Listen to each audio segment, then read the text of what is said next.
गरम सिंदूर बह रहा है। ভারতের জম্মু কাশ্মীরে ভয়াবহ সন্ত্রাসী হামলার পর বহু প্রাণঘাতী ঘটে গেছে ভারত ও পাকিস্তানের মধ্যে। তবে এবার আবারও নতুন করে পাকিস্তানের বিরুদ্ধে হুঁশিয়ারি দিয়েছেন ভারতের প্রধানমন্ত্রী নরেন্দ্র মোদী। তিনি স্রেফ জানিয়ে দিয়েছেন ভারতের নিয়ন্ত্রণে আছে এমন কোনো নদীর পানি পাবে না পাকিস্তান। 1960 সালে বিশ্বব্যাংকের মধ্যস্থতায় স্বাক্ষরিত সিন্ধু পানি চুক্তির আওতায় ভারত থেকে উৎপন্ন 3টি নদীর পানি পাকিস্তানে প্রবাহিত হয় এবং এর উপর নির্ভর করে দেশটির প্রায় 80% কৃষি জমি। তবে গত 22 এপ্রিল কাশ্মীরে পর্যটকদের উপর হামলার পর এই চুক্তি স্থগিতের ঘোষণা দিয়েছে ভারত। ভারতের অভিযোগ, পাকিস্তানের সমর্থনে এই হামলা চালানো হয়েছে, যদিও ইসলামাবাদ তা সম্পূর্ণই অস্বীকার করেছে। এরপর দুই প্রতিবেশী রাষ্ট্রের মধ্যে কয়েক দশকের মধ্যে সবচেয়ে উত্তেজনাকর সামরিক সংঘাতের সূচনা হয়েছে, যার অবশেষে অবসান হয় 10 মে যুদ্ধবিরতির পর।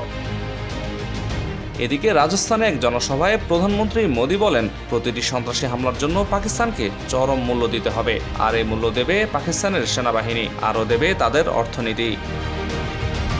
যদিও পাকিস্তানের অর্থমন্ত্রী সম্প্রতি দাবি করেছেন সিন্ধু চুক্তি স্থগিতের ফলে তৎক্ষণাৎ কোনো বড় প্রভাব ফেলতে পারেনি, তবে বিশ্লেষকরা মনে করছেন দীর্ঘমেয়াদে এটি দেশের কৃষি ও খাদ্য নিরাপত্তার জন্য হুমকির প্রভাব ফেলতে পারে।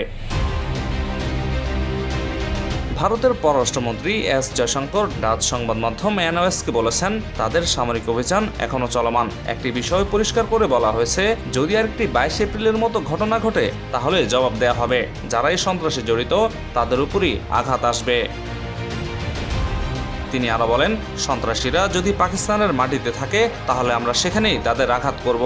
যদিও এমন সাংঘর্ষিক বক্তব্যের পর পাকিস্তানের পক্ষ থেকে এখনো কোনো আনুষ্ঠানিক প্রক্রিয়া পাওয়া যায়নি। এদিকে সাম্প্রতিক উত্তেজনার প্রেক্ষিতে দুই দেশই একে অপরের বিরুদ্ধে একাধিক কূটনৈতিক ও অর্থনৈতিক পদক্ষেপ গ্রহণ করেছে, যেমন কূটনৈতিকদের বহিষ্কার, সীমান্ত বাণিজ্য বন্ধ, স্থল সীমান্ত অচল এবং অধিকাংশ ভিসা স্থগিত রাখা।